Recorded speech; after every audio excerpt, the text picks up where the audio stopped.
Hi, and welcome to Copenhagen Fintech Week. We are sending live here from the small Charlie Tango booth, and we of course out here to find inspiration, mainly for the pension funds and the banks in Denmark. And with me is Arvie.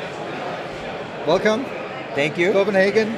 And you're from UnionBank in the Philippines. Yes, that's correct. And we are here to talk a little bit about the approach UnionBank took to get into this whole fintech scene and what the situation is like in the Philippines. So maybe you could start off by just saying a little bit about UnionBank. Okay, well, thank you for having me. UnionBank is one of the universal commercial banks in the Philippines. And just to give some context, the Philippines is an archipelago of about 7,100 islands. We have an unbanked population of about 70%. Wow. So a lot of challenges in financial inclusion there, but also a lot of opportunities for fintechs and banks, which is why in the Philippines we attract a lot of fintechs because there are so many gaps in payments, in lending that they can obviously address. Yeah. So we've had a surge of fintechs coming to the Philippines, and for UnionBank, we saw this as an opportunity. 3 years ago, we set up a specific fintech business group, which I set up and lead, to work specifically with fintechs. So in the beginning, when there was a lot of talk about fintechs disrupting the banks, killing the banks, we embraced them early on. We believed at the very least, fintechs will need a bank, so we wanted to be the main bank of choice for fintechs. Yeah. So we welcome fintechs. So you're an enabler? We are an enabler of fintechs. And a participant. Yes, and in fact, we don't just enable them with simple banking services, that's a given. We help them grow. So when we have a fintech that needs to, for example, sell to a specific market, let's say students, we look at our customer portfolio and say, hey, we have students in this part of the Philippines, do you want a pilot test? We have fintechs that do SME lending, small and medium enterprise lending. We say, look, we have a portfolio of SMEs we can't service. Do you want to lend to them? So we work with them. We give them a market. We give them banking services. And in some cases, we actually co-create products with them. So it's not just a vendor-vendee relationship with the fintech. It's a very close symbiosis where we try to work together. Yeah. And for some of the more strategic fintechs that work, we actually take a stake in them and we want to be part of the future going forward with them. So we invest in them. Yeah. Could you tell me, every banking market is a little bit different. And one of the big things in the Philippines is remittance, right? So you have a lot of income coming from abroad. And how has that affected the fintech scene in the Philippines? Well, like I was telling you, with 70% of the population unbanked or underbanked, and the Philippines being the third largest remittance recipient in the world, we have about $30 billion of remittances coming in from 10 million Filipinos working all over the world. It's a challenge when the traditional remittance payment system charges between 5 to 10% of the remittance amount. So you have fintechs emerging that are able to bring that cost down. And in a country where most people live on $2 a day, and the average remittance is $200, they have to spend $10 to $20.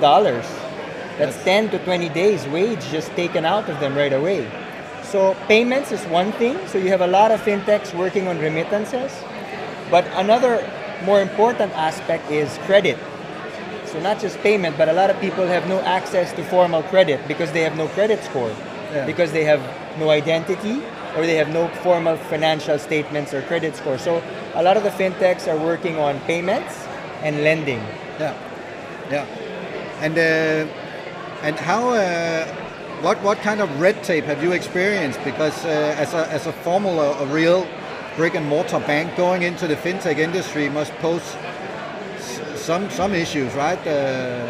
Is it technology, regulation? What is the biggest challenge actually, and the biggest challenge was mindset. Okay, yeah. We early on said, from the top down, the chairman, the president, the board, we embrace fintechs. But getting the organization to appreciate that was also very, very difficult because when you talk about payments or lending, the mindset is, but I'm a bank. I do payments, I do lending. Why should I work with a fintech? I can do this on my own. Yeah. But the idea has to be collaboration, because no one bank in the Philippines, or not even all of us combined, can service 7,000 islands, 42,000 townships. That's just too vast. Yeah. So to be able to service that and to be able to address financial inclusion, it has to be collaborative. And we thought that working with many fintechs will give us and the Filipino people a greater chance of success, rather than trying to do everything yourself. Yeah. And with a geography like that, digitalization must be immensely important, huh? It is, but it's also very challenging because, based on recent surveys, 26% of Filipinos do not want to be digitized. No. They still like the high touch. Yeah. So we said, that's fine. Let's not think about enabling the customer. Let's enable the communities that serve him, the small stores, the small rural banks, the remittance outlets.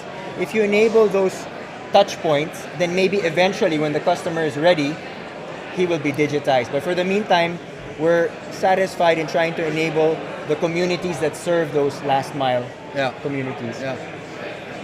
So is it fair to say that this strategic approach to entering the fintech is to make sure that you have a stake, you have a part in the future, or is it would you say it's like kind of an aggressive market expanding approach, or is it a defensive approach? What would you say the strategy is? That's a good point. When we got into all of this was more out of survival. When we saw what the fintechs were doing and all the disruption and digitization happening, we said, look, if we continue with our old model, brick and mortar, we're not going to survive. We'll be gone in 10 years. So the way forward is twofold, we said. First, we have to digitize our existing processes. Less brick and mortar, more digital channels. So the main bank has to move towards a more automated and digitized infrastructure. But at the same time, another strategy was to work with all these tech startups, fintechs, tech fins, if you will, because that's also our way to hedge against the future. Yeah. If they succeed, and we're working with them, you succeed. We succeed. Yeah. Now, if they fail, which 95% of them do, then we move on. But we don't bet the entire bank on that engagement. So working with them allows us to hedge both ways. Yeah. And how you said that the mindset was one of the challenges. How do you practically, how do you work with it? Do you have different locations for the tech arm and the bank? Or you're in the same buildings? Do you have, of course, you have different management because you're managing the fintech side of the business, right? Well, we're fortunate in that in UnionBank itself, it's really led by the board, the chairman, the president. So top management believes that if we do not do this, we will perish, we will die. Otherwise, it wouldn't be worth working with. Otherwise, it has to be connected to top management. It has to be, and I'll tell you, Henrik, even with top management, it's tough to go down the line. Yeah. So and we've been at this for about 3 to 5 years, and even with top management support, it takes a while, all the way down. But the momentum is building, and we believe culture and mindset is definitely a competitive advantage because we've taken this outward, working with the regulators, working with other fintechs, working with stakeholders. So everyone is now really believing and seeing that the work we're doing is helping the greater good. Yeah. And would you say other Filipino banks are taking the same approach as you have chosen now? Not yet. We are in the first movers. We are first movers. We are alone, but we wish they would, because more banks that get into this is going to be better for the community as well. Yeah. And we believe that that can't be our competitive advantage, that we're the only bank doing it. That's not the way to survive. I think if more banks get into it, our differentiator has to be in our capability to work faster with fintechs, more technologically superior. But we definitely want more banks, because if the bigger banks get into this, then the country will gain some momentum as well. Yeah. How important do you feel purpose is? I mean, when you're talking about Filipino financial services, you said it yourself, we have a remittance issue that isn't fair, with people sending money back and they're losing their salaries. You have unbanked people, and that doesn't seem like you feel that that's fair. You want to do something about that. How important would you say purpose is? Because a lot of fintech is driven by greed, right? It's like, let's get a piece of the action. It's about money. We will probably make a lot of money. What's your take on it? You hit it right on the head. We really started with purpose. When even before fintech became a trend, our purpose was to elevate lives through smart banking in a community. So we're about uplifting the community through banking products and services. Yeah. Now, when fintech came about, it allows us to fulfill our purpose much easier now. Yeah. So purpose is what keeps us going despite all the challenges, the conflict of crisis, the conflict of commitment. When things get tough, if you do it for money, if you do it for market share, whenever things go tough, you're gonna waver. But if your purpose is anchored on something higher, like elevating lives to build a community, then you can plow on. So definitely you're right. Purpose is definitely our anchor and our rock. And I think that draws a lot of the fintechs as well to us, because they see that we're not about making money. Should be a byproduct of fulfilling your purpose, but not the end goal. Yeah. And in many cases, we don't start off with thinking about how will we make money. We talk about enabling rural banks. We're giving away the rural bank platform on blockchain. That's for free. That's great.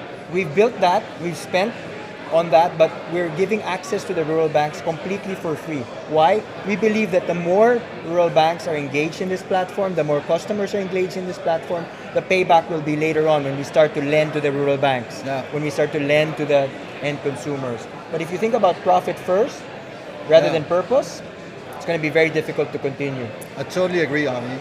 So maybe this is a good place to leave the conversation. So that's the word from Arvie, UnionBank, Philippines.